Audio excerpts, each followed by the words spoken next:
Welcome friends. In the last video, we have seen different CRUD operations, which is related to like insert, update, delete.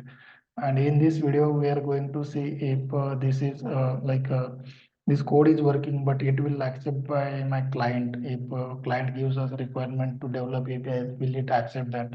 So here if we see, we are sending directly employee back to this response entity. Here we need to modify this.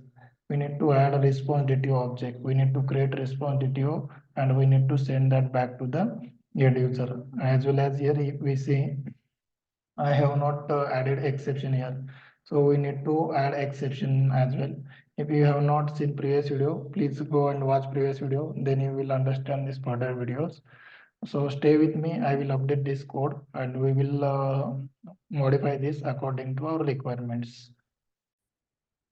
So I have run this application. I will I will explain what changes I have done here. So employee response DTO I have created. If we go inside this ID, name and role, these three things I have created similar to our employee entity that we are sending back to our response as a response DTO. Or then inside the response DTO, I have created this response DTO. Then if we see here exception I have created. Inside exception, like employee not found exception, it is extending runtime exception.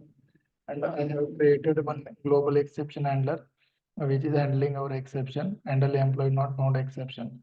If you are not aware about how to handle exception, I have created separate video on this. Please go and watch on this video on channel. Just search by exception handling. Then next major changes I have done here in controller. If we see, we have taken this response as a saved employee and we are sending that to back to the response DTO object as a constructor. Get employee name and roll number details we are sending back to the this employee response DTO.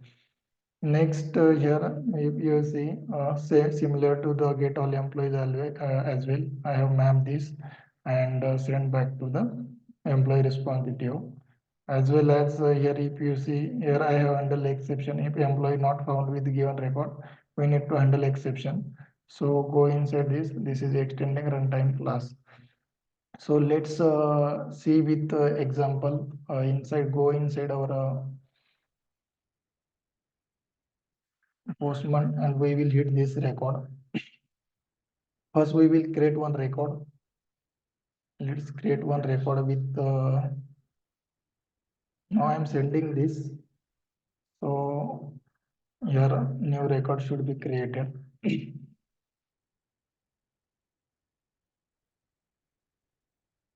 So I got the new record as a 6 ID Bhavish and developer. I will retrieve all record.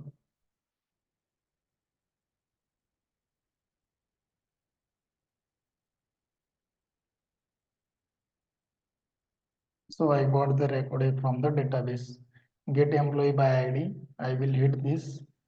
We will send ID as a 6. As a 6 record is there. Then update employee. Then 6 I will update as a 6 sent. So this is updated as Alice Johnson and senior developer. Next with this is the delete record. So we are going to delete this record. 6 record we are going to delete. Just delete record from database. So record is deleted, no content we found. Now here if we see we have handle exception for this get employee by ID. If we request for same employee, we should get message like employee not found with ID 6. That is the basic of how we can develop our APIs in such a way, like a client should accept our API. So we need to provide proper messages and we need to give this as a response DTO. That's all from this video, guys. If you like the videos, let's subscribe to the channel. In next video, I am creating on how we can add logger messages to this. If you like the videos, I will create another videos on how we can create logger and add to this. Thanks for watching this video. Like, share, subscribe to the channel. Thank you guys.